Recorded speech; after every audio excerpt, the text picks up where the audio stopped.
When I first started working with Samantha, I weighed 153 pounds. And how much are you weighing now? Right now, I'm 129 pounds. Yes, girl. Woo, look at those guns. What's up, everybody? So today we have Stacy here. We just finished the 8-week challenge. Stacy, how do you feel?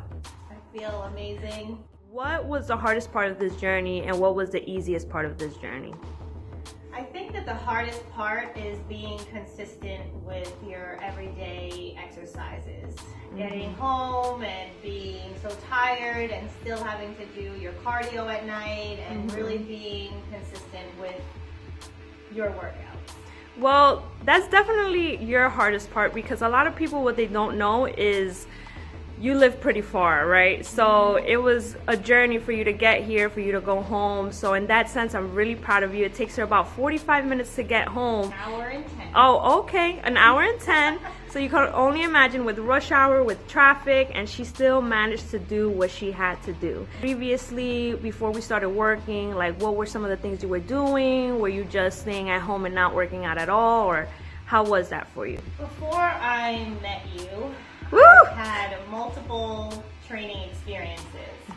However, not one gave me a tailored meal plan that was made for my body, for my liking, so that I could watch my body grow, gain muscle, lose, tone my body.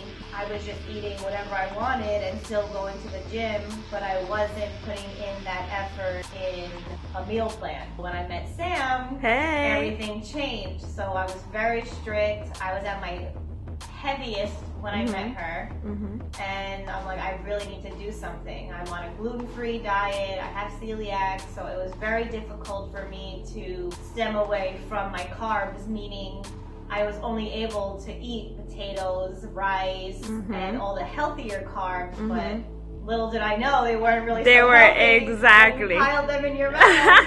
Just because it's gluten-free does not make it good. So I was at my heaviest when I met her, and I think that I have been the happiest I've ever been. What are some of the things that you were able to transform and that you really, really like? I love that I went down 2 pant sizes. Hey! So I love that my waist shrunk. Nice. I love that my booty got bigger. I just lost and toned everything. Yes. So I've been so proud to just show it off. I wear tighter shirts now. And when we first started, I know that you really wanted that curvy, you know, slim, thick tone type of look. And even though you were going to the gym, that was something that was very hard for you to gain. But now you have a phenomenal physique, and I'm really, really proud of you. This is only the beginning of our journey. All right, guys, so stay tuned because her transformation is off the chain.